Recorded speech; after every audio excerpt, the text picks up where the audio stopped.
Hey everyone, so I'm making this video to just bring awareness to this topic. This is for educational purposes only, okay? I am not trying to bring shame to anyone or bully anyone or make someone feel bad about themselves. More people should know about this condition, okay? And another thing, the media is still spreading misinformation and lies that only 1% of the population is being born like this, being born intersex.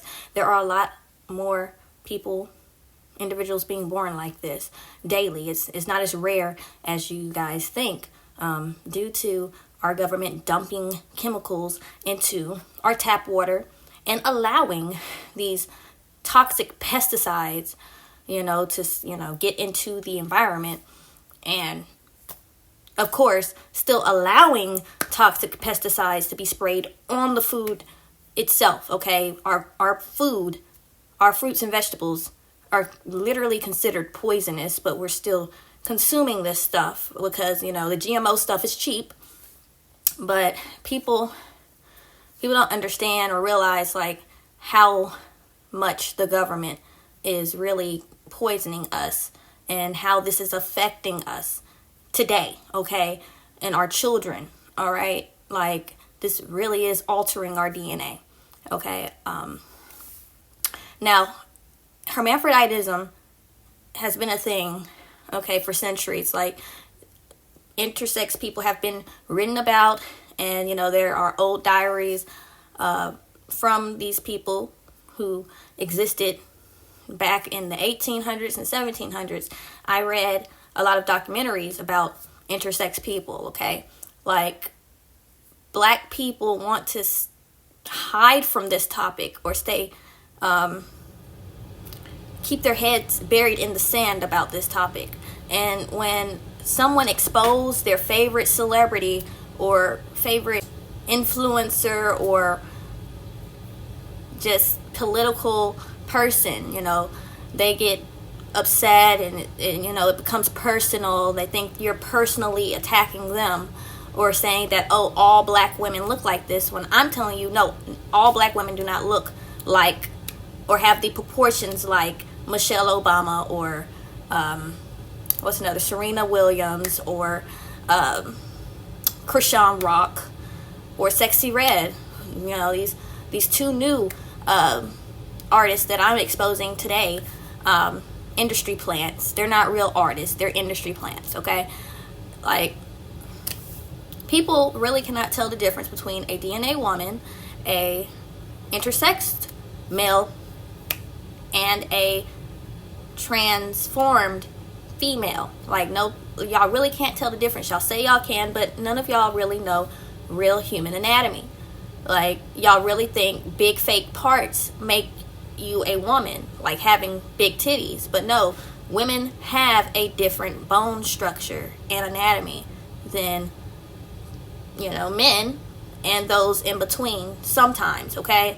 So there are ways you can actually see these people by just looking at anatomy. But the American education system is not teaching proper human anatomy anymore.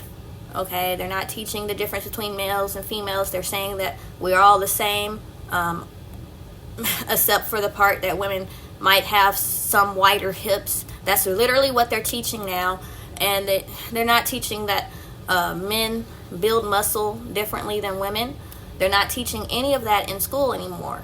So, yeah, I'm here to help educate everyone on this topic, because the American education system is failing everyone, literally.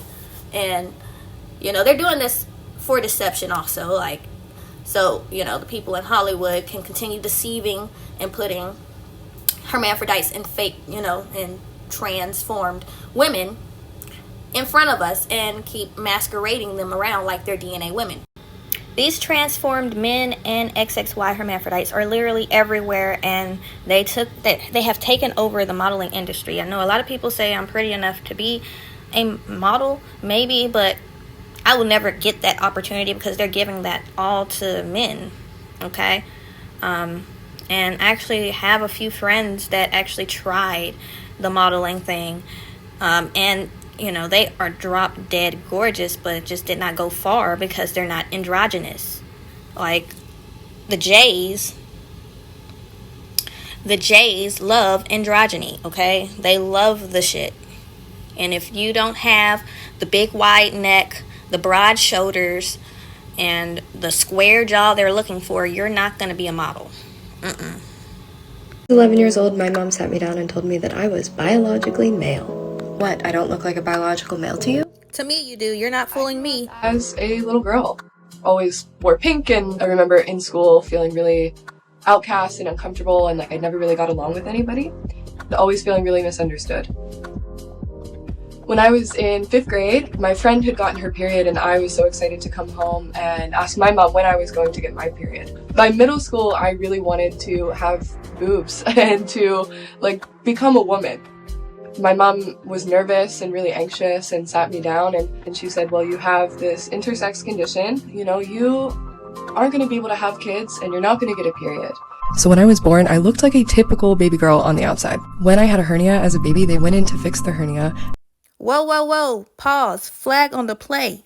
They just said they had a so-called hernia that these doctors had to go in and fix, just like Krishan Jr.? Interesting. I realized that I had premature, undescended internal testes.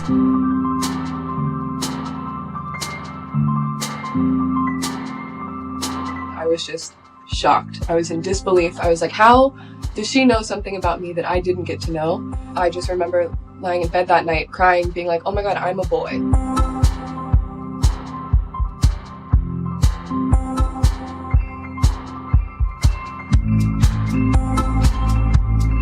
Guess what? They're real. Ish. I've been on estrogen since I was 11 years old. And that's because I don't have the organs to actually produce the estrogen on my own. These actually didn't come in until I was about 22. And to be honest, there's no scientific explanation. A lot of intersex people have to be on hormone replacement therapy because their body doesn't produce the hormones on their own. And the hormones are still necessary for things like brain health and heart health and everything else.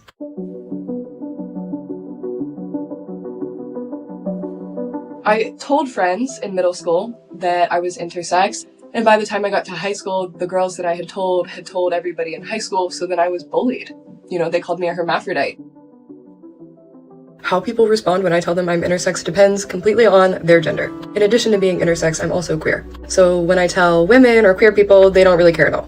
Usually they think it's pretty cool. But when I tell a cis heterosexual man, they get a little uncomfortable. My mom was told by the doctors to raise me as a normal little girl and that there wouldn't be any issues about any of it going forward. The surgery I had as a baby was completely unnecessary medically, and it was entirely cosmetic. So almost all of the surgeries that are performed on intersex babies are just cosmetic. I think in the 90s, people still weren't as open and comfortable with talking about gender and sexuality as they are today. Even though everybody else around me might see me as a woman or a female, that's fine. I see myself as something more, and I think that's where I find comfort.